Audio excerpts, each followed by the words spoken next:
Welcome back to How to Make Music on a Kalimba specifically. My name is Andy Pants and I have no experience. This is a series where I help you make music even if you have no experience making music using a glorious instrument called a Kalimba. But before I talk about that, I need to talk about something very important, and that is why you should get a Kalimba. In the last episode, I talked about tuning and this, and the tuning's kind of interesting, so you should go watch that if you're interested in how you tune a kalimba. It's kind of interesting. But I didn't say why you should get a kalimba specifically that directly, and I really want to say that, so I'm going to say it now. This is really important. So I really do believe that everybody watching this video right now, if you are interested at all, you should buy a kalimba. You should go get a kalimba, and you should learn to play kalimba. It will ship by the next episode next week, and we can learn kalimba together, and it's going to be sick. And here's why. Here's why a kalimba and not another instrument. I'm sure that you thought before, man, I really want to make music, but I don't have time, or I don't know how, or I don't have time to learn how, or just it's too hard and I'm not good at that kind of thing, or I would need to know music theory and I don't. And that's all true to a certain degree. Those are not invalid things to be concerned about. And I kind of agree with you. There have been times that I agreed with you, and I've played other instruments and I've tried singing, and I didn't keep up with it, but I was still interested in making music. I still want to make music now. So I'm making this video series because kalimba is easier. It's not an easier instrument to play well necessarily, but it's an easier instrument to pick up. You don't have to learn a complicated form or posture or fingerings or stuff. You can just play it intuitively and have fun, like plucking away at it and holding it in your hand like a Game Boy, if you're from that generation.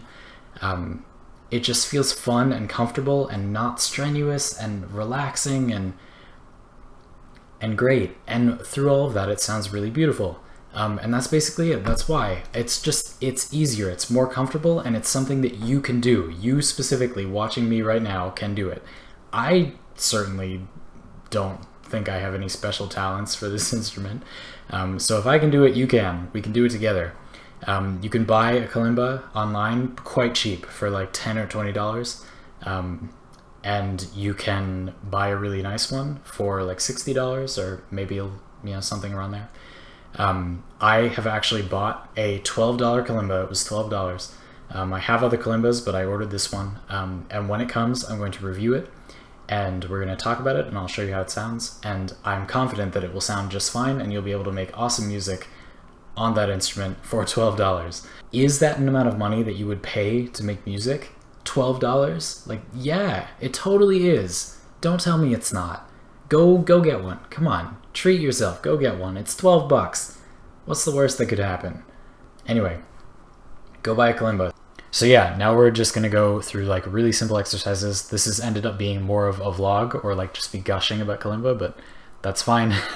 It's part of the process. You gotta get passionate. So here we go.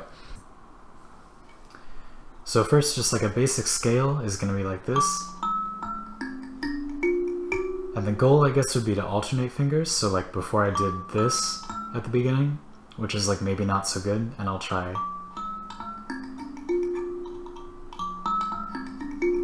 Yeah, so try to alternate fingers. If you've played guitar or just like seen someone play guitar, it's really important to be able to like alternate, like picking up and picking down, and strumming instead of just like always picking in one direction. And this is kind of the same principle. It's going to be really important when we want to go fast to be able to pick one after the other. So that's bad, and this is better. So that's one thing. And then another really helpful one is to go up two and then down one, and then up two and then down one. I'll show you what I mean if I can do it right.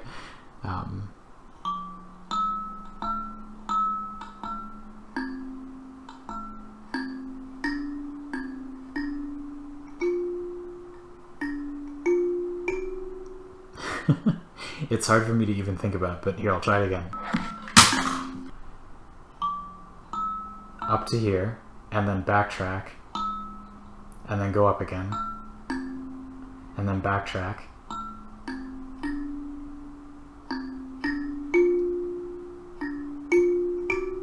I'll try to do it faster so it's easier to hear, but basically you go up 2 notes and then you go down 1 note and then up 2 notes again.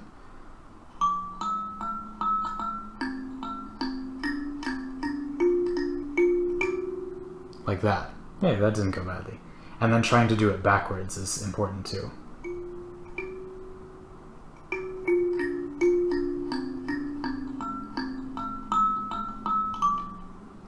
And it already sounds really pretty, right? Like, just these exercises can be made into a certain kind of like simple music.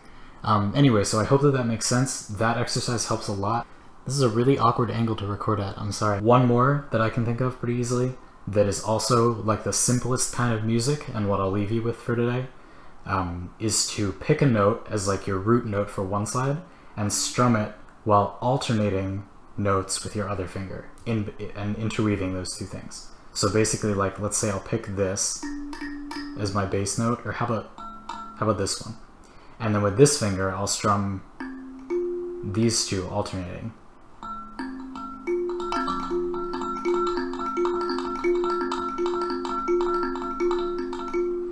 And then that's simple and sounds not terrible. And then you can switch the note on one side, like just to play around. So like I'll start by doing this, and then I'll switch, and then I'll switch up one on the other side, and then I'll switch again.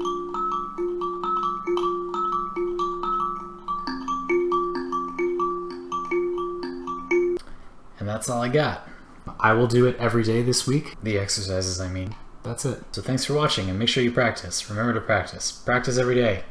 And buy a kalimba if you don't have kalimba. I'll see you next week.